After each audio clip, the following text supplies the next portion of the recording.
오늘의 말씀은 사도행전 13장 2절에서 3절 말씀입니다.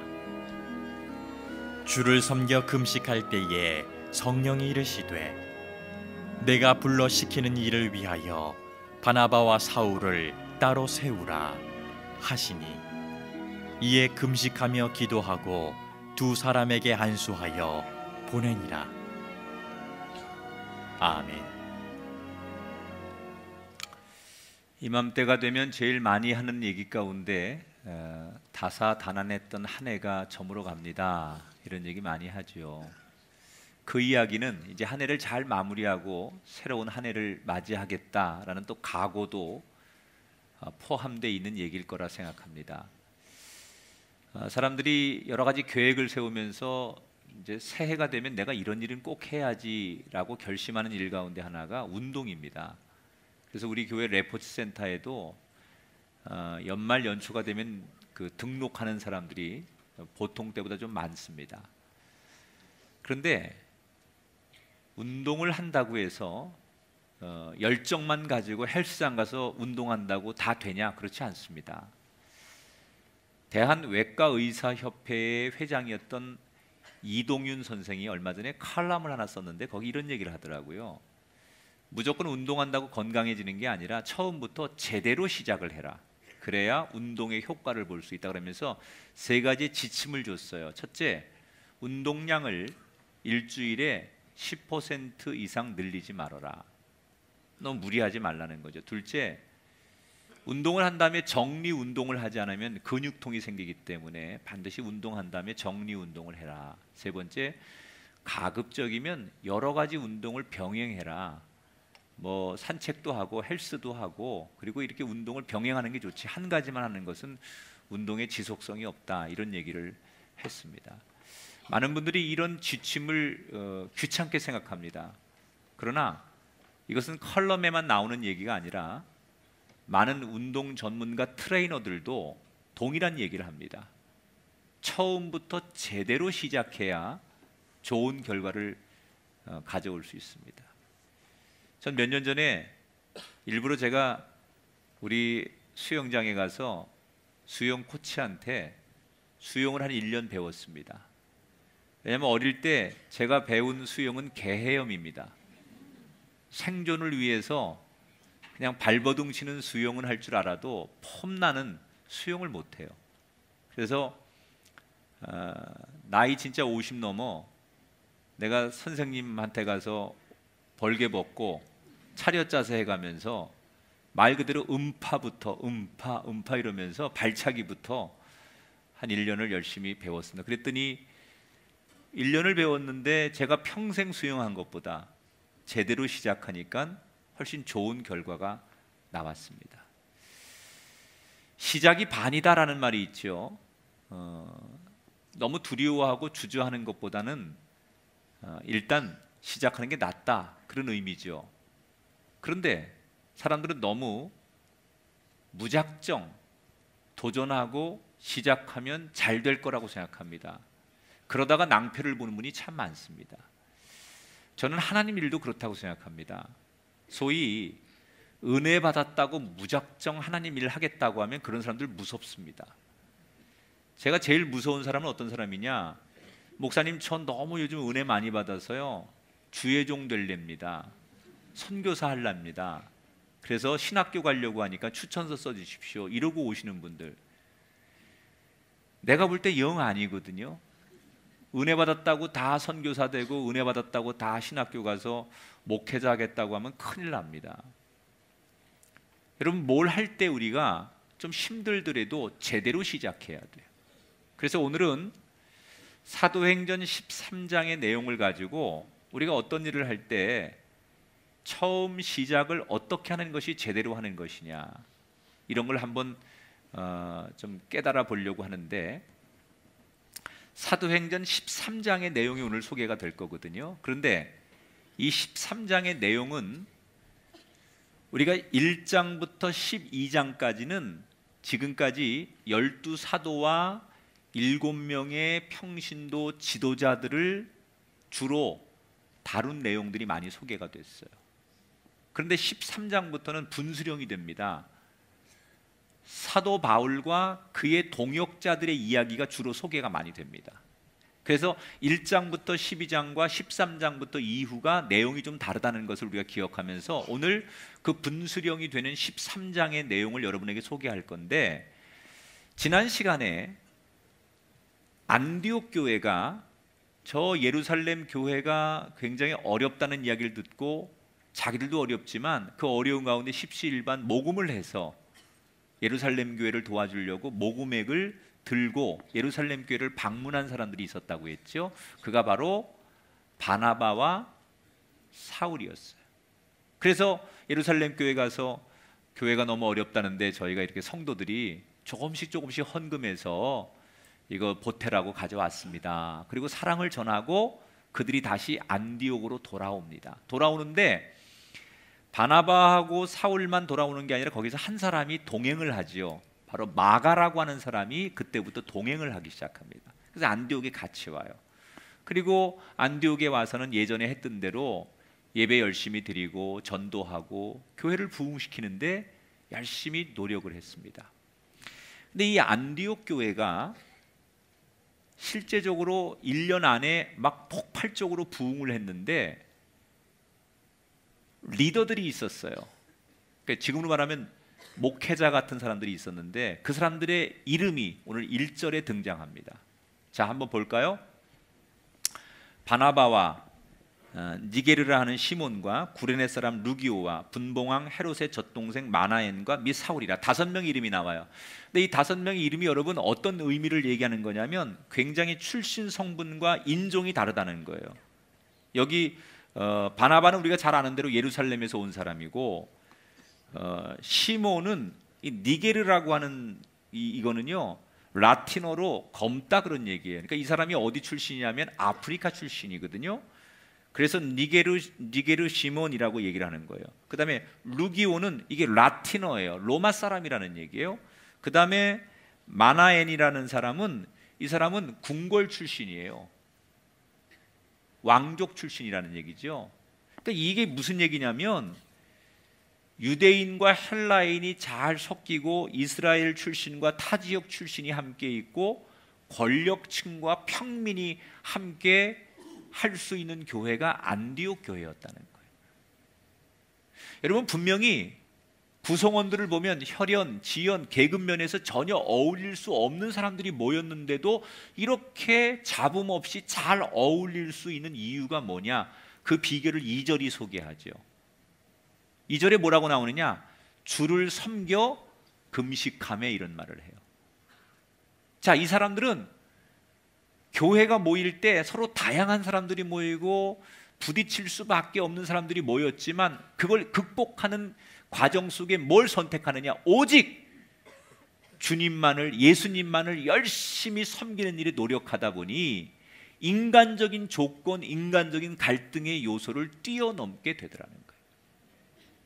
여러분 제가 이 설교를 준비하면서 설교 원고를 멈추고 이렇게 기도했어요. 하나님, 진짜 우리 교회가 이렇게 되게 해주세요. 혈연, 지연, 학연, 그리고 이 삶의 계층을 완전히 뛰어넘는 안디옥 같은 교회,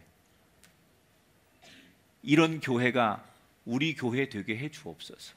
제가 그렇게 기도했어요. 여러분 그러려면 우리가 뭐 해야 되죠? 예수님만 섬기는 교회가 돼야 돼요. 여기에 어떤 사람들을 따라가고 사람들이 그 보여지고 그것보다는 교회가 예수님만을 각각 바라보고 가다 보면 그런 자연적인 갈등들을 우리가 극복하게 되더라는 거예요. 자, 이렇게 안디옥 교회가 참 은혜스럽게 평화롭게 교회가 잘 가고 있는데 어느 날 이런 안디옥 교회에 충격적인 메시지 하나가 등장하지요. 자, 2절을 마저 읽어볼게요. 성령이 이르시되 내가 불러 시키는 일을 위하여 바나바와 사울을 따로 세우라 하시니, 어느 날 성령께서 누군가를 통해서 이런 메시지를 주시는 거예요. 너희들 바나바하고 사울을 선교사로 파송해라. 여러분 지금 이 이야기는 당사자들에게도 곤욕스러운 이야기고 안디옥 교회에게도 너무나 고통스러운 이야기예요. 왜냐하면 바나바와 사울이 지금 안디옥 교회에서 목회를 시작한 지 얼마 안 됐어요. 그런데 갑자기 느닷없이 하나님께서 선교사로 나가라는 거예요. 여러분, 2000년 전에 선교사로 나간다는 건 뭘 의미하는 거냐? 아무것도 모르고 지도도 없이 무작정 길을 나서는 나그네와 똑같은 거예요. 지금 우리 시대는 정보가 다 공유돼서요.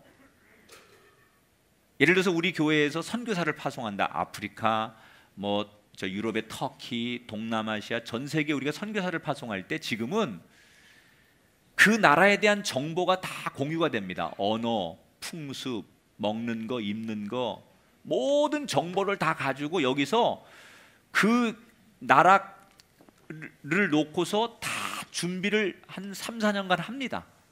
언어부터 완전히 마스터를 하고 그 사람들 문화를 익힌 다음에 그리고 현장에 투입을 합니다. 정보가 있으니까. 그래서 선교의 그 열매가 많습니다. 근데 2000년 전으로 거슬러 올라가면 다른 나라에 대한 정보가 있을 수가 없어요. 모르는 거예요. 자기가 사는 동네밖에 모르는 거예요. 그러니까 외국으로 선교를 나간다는 것은 언어가 안 되고 문화적인 게 뭔지 모르니까 가서 몇 년 동안 부딪히면서 살면서 터득하면서 하는 게 과거의 선교였다는 거죠. 그런데 하나님께서는 어디로 가야 될지, 얼마나 가야 될지, 뭘 해야 될지 모르면서 무조건 선교를 나가라는 거예요. 그러니까 당사자들이 얼마나 걱정이 되겠습니까? 또한 교회도 걱정이 되죠. 지금 개척한 지 한 1년밖에 안 됐어요. 그리고 사람들이 막 몰려 들어가지고 지금 안디옥 교회가 포화 상태입니다. 가뜩이나 사람들은 몰려오는데 목회자 5명이 감당하기도 턱없이 지금도 부족한데 그 중에 2명이 빠져나가면 3명이 목회를 해야 되잖아요. 그런데 빠져나가는 2명은 실질적인 바나바하고 사울은 5명 중에도 또 빼놓을 수 없는 리더예요. 그러니까 두 사람이 빠져나가면 남은 리더들과 남은 그 교회 교인들이 굉장히 어려울 게 뻔해지는 겁니다. 그러니까 교회도 두 사람을 보내기가 어려운 거예요. 자, 떠나는 2명도 남아있는 3명도 걱정될 수밖에 없는 상황. 그래서 그들은 선교를 과연 가야 할까? 아니면 지금 여기서 목회를 해야 될까? 옥신각신 토론을 합니다. 그러다가 많은 과정을 거쳐서 그들이 내린 결론이 뭐냐? 자, 3절에 볼까요?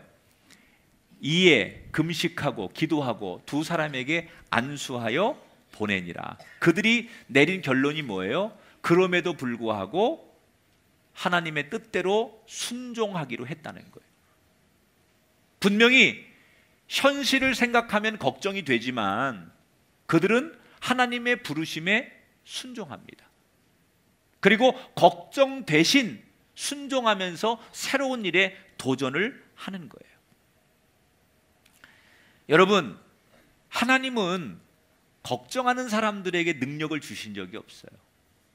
앉아가지고 이거 안 되는데 어떡하지? 이거 문제가 많은데 어떡하지? 이렇게 걱정만 하는 사람들에게 능력을 주신 적이 없어요. 현실은 너무나 막연하고 걱정이 되고 염려가 되지만 그럼에도 불구하고 순종할 때 그때 하나님이 능력을 주시더라는 거예요. 여러분, 이 진리를 깨닫게 되길 바랍니다. 어렵지만 분명히 힘들지만 그럼에도 불구하고 그게 하나님 뜻이라면 순종할 때 능력을 주시는 하나님.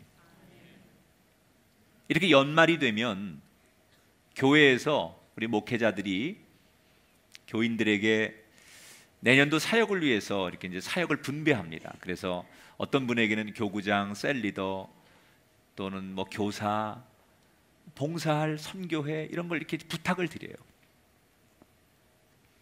아니면 이제 신앙적으로 이분들은 조금 도전하게 하고 조금 이렇게 세워줄 필요가 있다 그러면 내년도 이런 교육 프로그램에 훈련 프로그램에 좀 참여하십시오라고 저희가 권면을 합니다.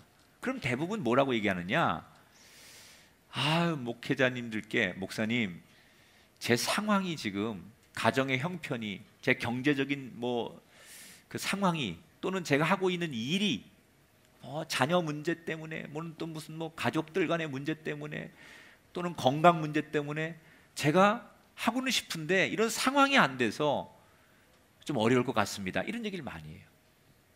근데 제가 그 얘기를 들어보면 저라도 못할 것 같아요.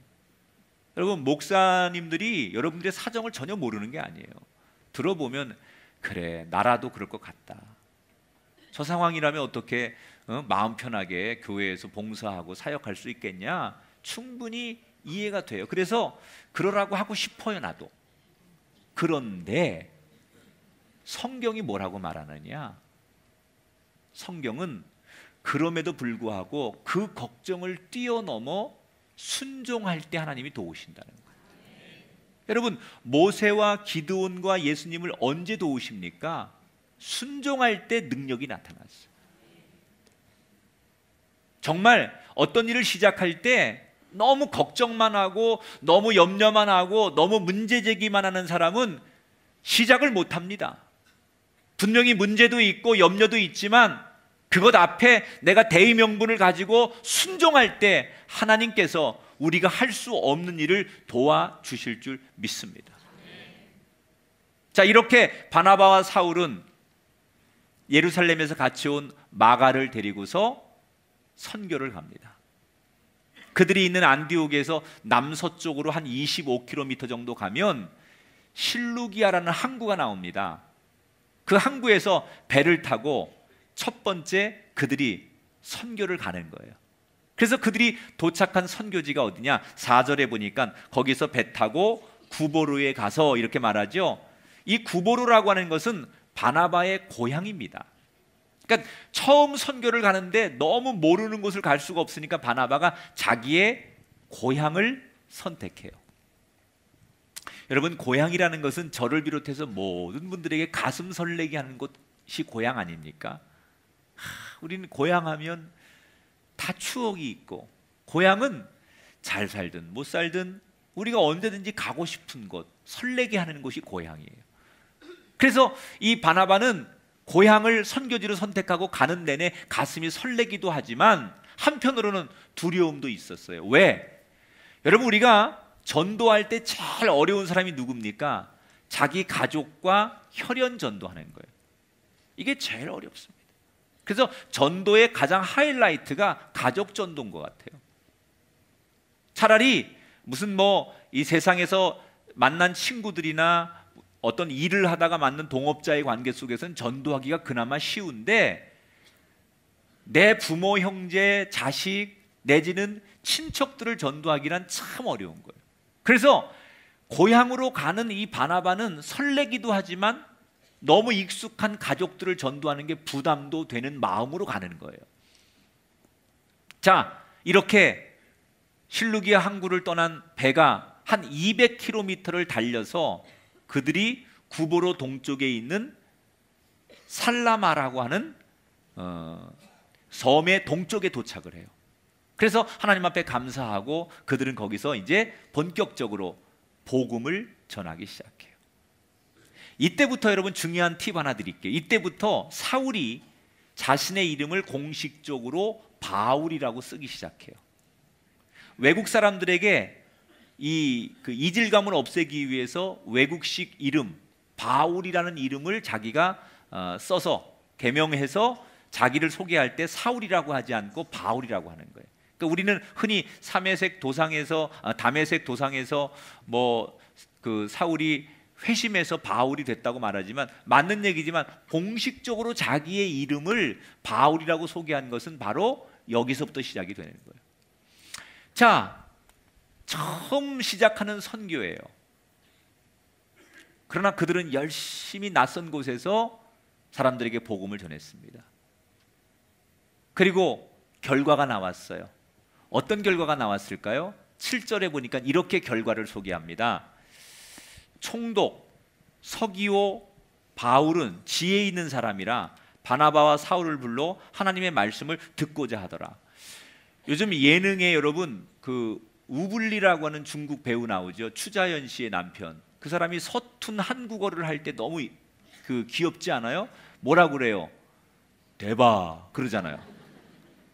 대박. 이걸 배웠어, 이 사람이. 대박, 대박. 어?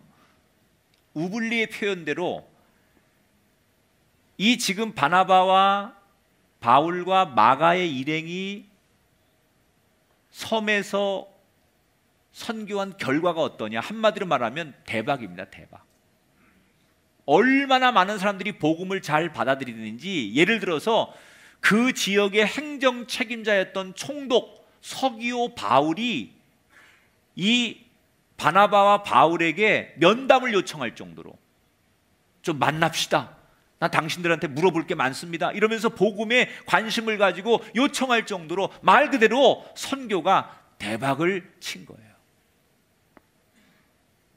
자, 어떻게 이들은 짧은 시간 안에 이 섬에서 이렇게 선교적인 열매를 맺을 수 있었을까? 여기 아주 중요한 진리 하나가 숨어 있어요. 긍정적인 차별성이 있어야 된다는 거예요. 이게 무슨 얘기냐면, 지금 바나바와 바울이 이 구보로 섬에 왔지만 사실 자기들보다 먼저 이 섬에 도착해서 살고 있는 기독교인들이 있었어요. 이 사람들은 어떤 사람들이냐?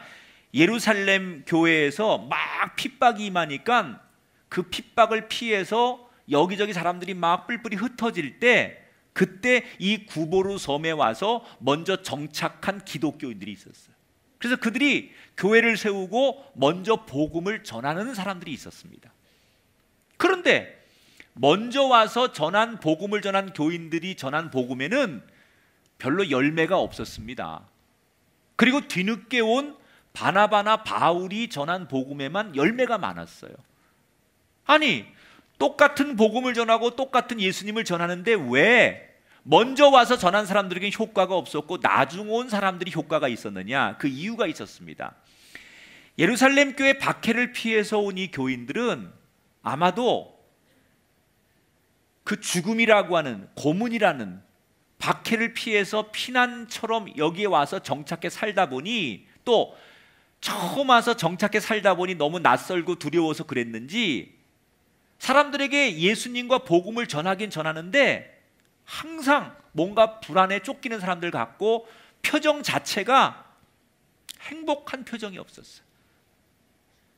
그래서 예수님을 말하지만 그 표정이 어두웠습니다. 세상 사람들처럼 정말 이렇게 세상 사람들이 말하는 천사 같은 얼굴로 복음을 전하는 게 아니라 너무 힘드니까 우울하고 힘든 표정으로 복음을 전하는 거예요. 그런데 바나바와 바울이 와서 복음을 전하는 데는 앞에 먼저 온 기독교인하고는 표정이 다른 거예요. 항상 웃고 이렇게 너무너무 행복해 보여. 뭐가 그렇게 좋으냐 너는? 그럴 정도로 늘 웃고 똑같은 복음과 똑같은 예수를 전하는데 너무너무 행복하게, 확신에 차서 기쁘게, 그리고 전하니까 사람들이 반응이 다른 거예요. 도대체 네가 말하는 복음, 네가 말하는 예수가 뭐길래 너는 그 예수 얘기만 하면 그렇게 행복하고 너는 그 예수 얘기만 하면 그렇게 좋으냐? 도대체 네가 믿는 예수가 뭐야? 그러면 사람들이, 전하는 사람들의 표정과 태도를 보고 관심을 보이더라는 거예요.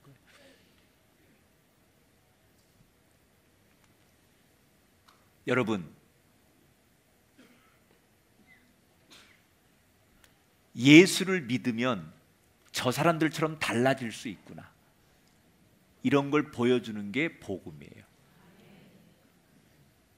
저는 이렇게 연말이 되면 교회에서 참 헌신하고 봉사한 분들 정말 제가 경의를 표합니다. 어떻게 그렇게 1년 내내 맡겨진 일에 충성을 다하실까? 사실 월급을 주는 것도 아니고 여러분에게 무슨 봉사한다고 해서 교회에서 대단히 여러분을 상 주거나 돋보이게 해드리는 일도 없잖아요. 그런데 정말 굳은 일부터 맡겨진 일을 매주마다 정확하게 해내시는 말없는 봉사자들을 보면 가슴이 뭉클해져요. 오늘처럼 이렇게 날씨가 추울 때 여러분 밖에서 주차 봉사하시는 분들 보세요. 아침 7시부터 나오세요, 이분들이.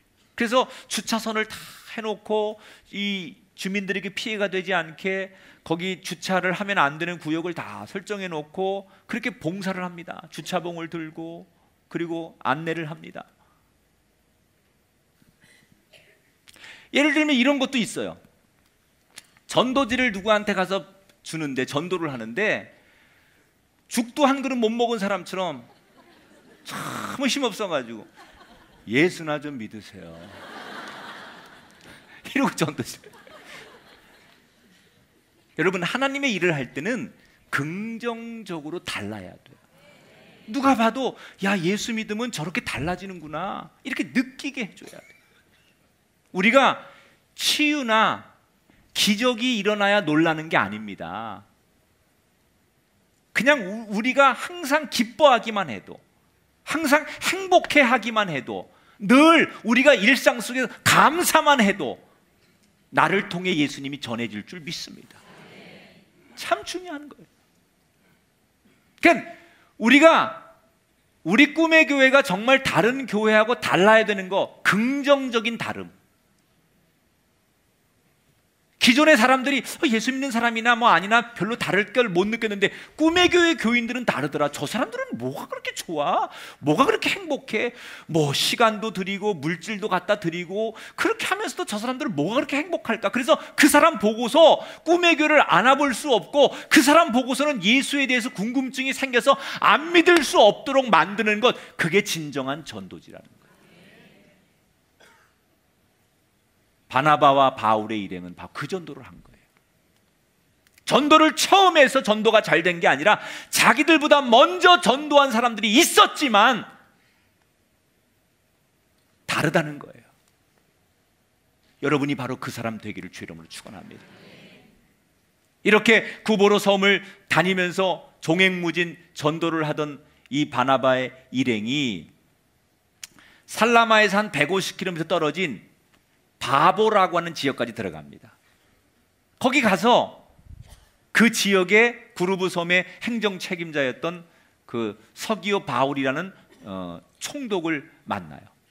그래서 이제 총독에게 복음을 전하는 거예요. 높은 사람 하나가 예수를 믿으면 그 지역이 복음화 되는 게 더 쉽잖아요. 그래서 바나바와 바울이 열심히 예수님을 소개하고 복음을 전합니다. 차근차근 복음을 들은 이 총독이 예수님에 대해서, 복음에 대해서 관심을 갖는 거예요. 그리고는 거의 예수님을 영접할 것 같은 복음의 구분능선을 거의 넘어가고 있는데, 여러분, 호사다마라고 항상 어떤 영적인 좋은 일에 방해자가 생기거든요. 이 총독이 복음을 받아들이려고 거의 그러는 때 예상치 못한 방해꾼 하나가 등장을 합니다. 6절, 8절을 제가 요약해서 읽어드릴게요. 바 예수라 하는 유대인 거짓 선지자인 마술사는 그들을 대적하여 총독으로 믿지 못하게 힘썼다. 자, 총독 옆에서 항상 자문을 해주는 역할을 하던 바 예수라는 사람이 있었어요. 이 사람은 어떤 사람이냐면 약간 이렇게 마술 같은 거를 하면서 이것이 마치 신이 준 계시처럼 사람들을 속이는 가짜 예언자예요. 요즘 말로 말하면 박수무당 같은 사람이에요. 사람들을 현혹해서 그게 마치 무슨 신이 예언하는 것처럼 거짓되게 말하는 사람들, 이런 사람이 하나 있었어요, 이 총독 옆에. 그런데 이 총독이 늘 자기 손아귀에 있었는데 진짜 예수를 믿어서 자기를 배척하면 안 될 것 같으니까 위기의식을 느낀 이 바예수가 총독에게 결사적으로 복음을 받아들이지 않도록 방해하는 거예요. 뭐라고 얘기하느냐? 총독이시여, 저 사람들이 말하는 예수가 누군지 아십니까? 그 사람 정치범으로 얼마 전에 사형을 당한 사람입니다. 그 예수가 살아났다는 건 저놈들이 꾸며낸 얘기입니다. 만약에 그 예수를 총독께서 믿으신다면 다른 신을 섬기는 사람들과 분명히 충돌할 것이고 교류할 수 없을 것입니다. 결정적인 것은 로마의 황제가 당신을 믿고 여기를 총독으로 내려보냈는데 황제가 싫어할 겁니다. 그러면서 복음을 받아들일 수 없도록 이 바예수가 결사적으로 반대를 하는 거예요. 자, 거의 예수를 영접할 때까지 왔었는데 느닷없는 이 방해자 때문에 복음의 열매를 맺지 못하는 이 상황, 뜻밖의 난관을 만난 거지요. 장애물을 만난 거죠. 이때 바나바와 바울의 일행은 이 난관을 어떻게 극복했을까? 자, 9절부터 11절의 내용을 제가 요약해서 읽어드리겠습니다. 바울이 성령이 충만하여 이르되 주의 바른 길을 굽게 하기를 그치지 아니하겠느냐? 보라, 이제 주의 손이 내 위에 있으니 얼마 동안 해를 보지 못할 것이다. 따라합시다. 담대히 맞섭시다. 자, 바나바와 이 바울 일행이 뜻밖의 만난 이 난관을 어떻게 극복하느냐? 담대함으로 극복했더래요. 담대함으로. 세상이 분명 나보다 힘 있는 사람이에요. 이 사람은 여기에 유지예요. 총독의 신임을 받는 사람이에요. 그리고 많은 주변에 인적 관계가 있는 사람들이에요. 그런 사람 앞에 주눅 들고 안 되나 보다 이렇게 포기하는 게 아니라 담대하게 맞섰다는 거예요.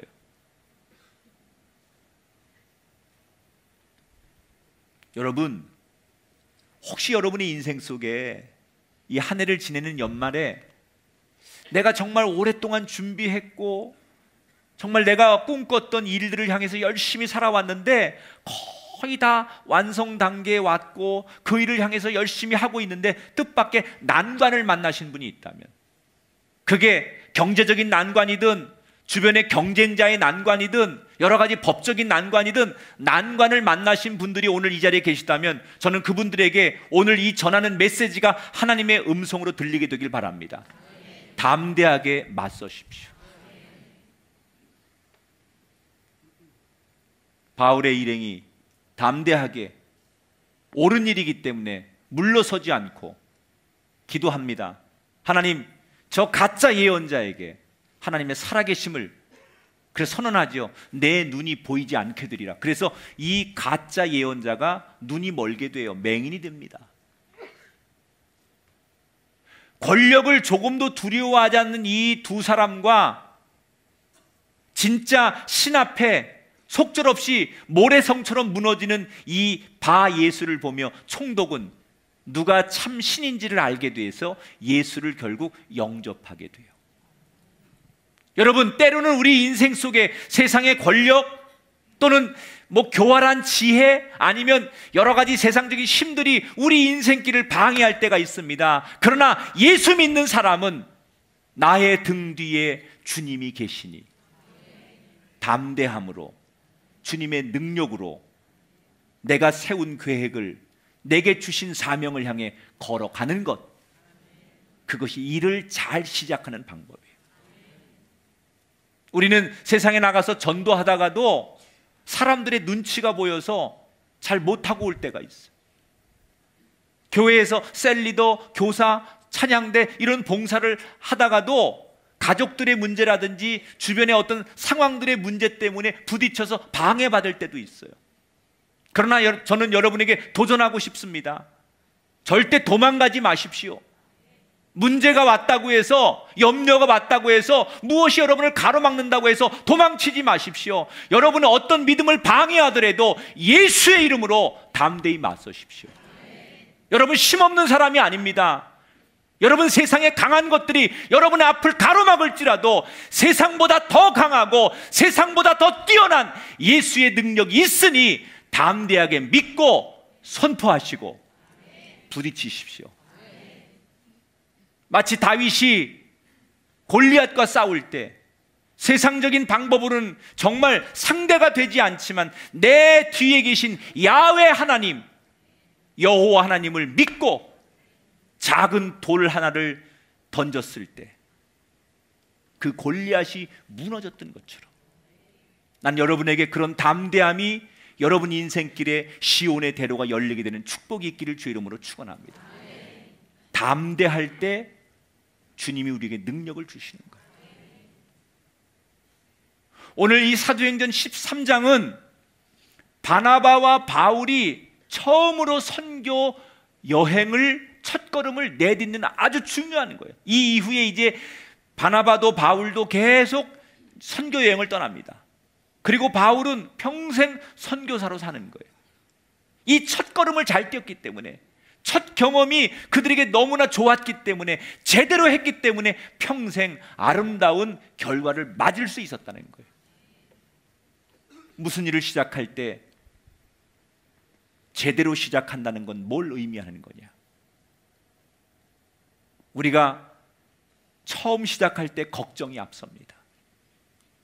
창업을 하든 회사를 들어가든 사람을 만나든 첫 경험이라는 것은 다 우리를 두렵게 합니다. 그러나 믿음의 사람은 그런 걱정과 염려 대신 하나님의 사명 앞에, 말씀 앞에 순종할 때 주의 도우심이 임할 줄 믿습니다. 우리는 세상 사람과 달라야 돼요. 뭐가 달라야 되느냐? 내 안에 예수가 있기 때문에 그 예수님이 나로 하여금 드러날 때 우리의 시작은 길이 열리는 마지막까지 가게 될 줄 믿습니다. 여러분, 혹시 여러분 인생에 여러분이 생각하고 계획한 인생길을 도전할 때 영적인 방해, 세상적인 방해, 그런 경쟁을 만났을 때 여러분 피하지 마십시오. 담대하십시오. 그때 하나님께서 여러분에게 능력을 주셔서 그 시작이 멈춤없이 갈 수 있도록 인도해 주실 줄 믿습니다. 따라합시다. 제대로 시작합시다. 오늘 이 사도행전 13장의 말씀을 잘 여러분 정리하셔서 이 말씀을 기억하셔서 한 해를 잘 마무리하고 또 다시 새로운 해를 맞이해서 뭔가를 시작하셔야 한다면, 인생이라는 것은요, 자기의 잘못을 끊임없이 되짚어 보면서 넘어진 인생을 다시 일으키고 쓰러진 인생을 다시 일으키고 자기의 잘못을 다시 일으켜 고쳐 세우는 게 인생이에요. 우리는 주님 앞에 갈 때까지 자기를 끊임없이 다시 세우는 게 인생이에요. 제대로 하십시오. 늘 시작만 하고 끝이 없는 것이 아니라 이번에는 제대로 시작하셔서 끝까지 완주하시는 멋진 인생들이 되시기를 주님의 이름으로 축복합니다.